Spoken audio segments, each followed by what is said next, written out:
Good morning. Good morning. I'm Jake Grieves-Cook. I'm the chairman of the Kenya Tourist Board. Thanks for joining us here today, Jake. What brings you to ITB? Well, Kenya has been represented at ITB for very many years. This is an important venue for us, gives us an opportunity to promote our products, meet up with all our supporters, make new friends, introduce our range of attractions to all the different tour operators and travel agents who are attending ITB. Can you tell us a bit about your role as the chairman of the Kenya Tourist Board? Yes, the Kenya Tourist Board is the marketing arm of the Ministry of Tourism, and it's very much a joint cooperation between the private sector in Kenya and the government. So the chairman is always drawn from the private sector.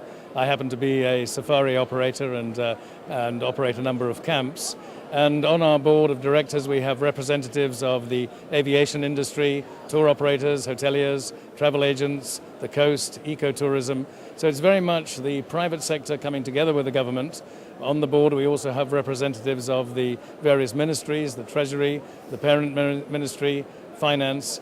And so it's a question of working together between the private sector and the government. This means that we can energize our tourism industry by bringing in the knowledge and expertise of the private sector, and with the support of the government and an allocation of funds from Treasury, we're able to carry out marketing campaigns. So my role as chairman is to help to direct the policy of the board and to identify the opportunities that need to be followed up and put in place a strategy to make sure that Kenya's image is improved and that our range of attractions are promoted effectively in the key source markets. Now, during a global downturn such as now, do you think it's even more important that the private sector works closely with the public sector? I think it's very important that when you have an international recession and a credit crunch that we're seeing now, which is having a huge impact on all the source markets, it's very important that this is the time when we have to come together, use our expertise. We shouldn't panic. We need to actually market more strongly than ever before, because people are still going to travel. People are still getting married and going on honeymoon. People are still retiring and deciding to take that once-in-a-lifetime holiday they've dreamed of. There is a market out there. People are going to travel, but we need to have a strategy in place to reach them. We need to coordinate our efforts so that we market effectively. We need to focus and concentrate on those markets where there's real potential, because this is essentially a short-term situation which we have to get out of, but it's also a question of building for the longer term so that as we come out of the current difficult times, we're going to go forward and see our tourism continue on an upward trend. What do you see as your key markets of the future? Well, the main markets have always been the UK, Germany, Italy, France, United States, Canada, North America, and I think those will continue to be very important markets for us. But we're also seeing growth from the Middle East and from the Far East.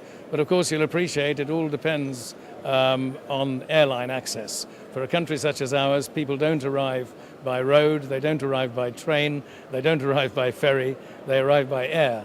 And so the starting point for us is to know which source markets have got adequate flights, where we're going to have the air access. That's the key factor. And also looking forward as well, how do you see the Kenya brand evolving and developing? Well, the Kenya brand is one that's been around for quite some time. We're a very mature destination. We started operating really in the 1960s in terms of being a well-known tourism destination. And we've got quite a wide range of products. We're already seeing an evolution towards more boutique hotels, more small-scale eco-lodges, an attention on environmental issues, private conservancies with local communities coming up. And so there's already an evolution of the types of product we have. And I think that Kenya will have a mixed range of products. We'll see charter flights continuing to operate into the coast. We'll see budget-level hotels, but we also see high-quality, small-scale, more exclusive properties. They're in place now, and more of them are developing. So I think that the Kenya brand is going to be a strong brand, and it's going to be one that meets a range of different types of client requirements. And how's the political situation now in Kenya? Well, as you know, we had a little bit of a hiccup about a year ago. We had a problem after our elections, which essentially closed our tourism industry down for about 3 months. We then had a coming together of the different sides of the political divide with a coalition government. As soon as that was in place, everything got back to normal again.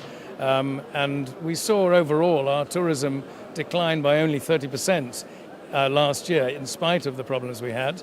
And the year before was a record year for Kenya. It was the first time we had over 1 million tourists flying into our 2 international airports. So things got back to normal very quickly.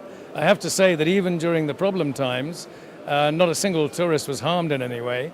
We had over 40,000 tourists in the country when we had the post-election problems. Not a single one was harmed, and they all continued with their holidays.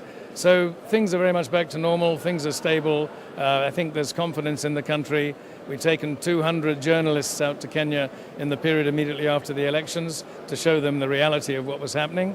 We've also had a large number of fam trips from our key source markets so that agents can see for themselves. And I think the confidence is there.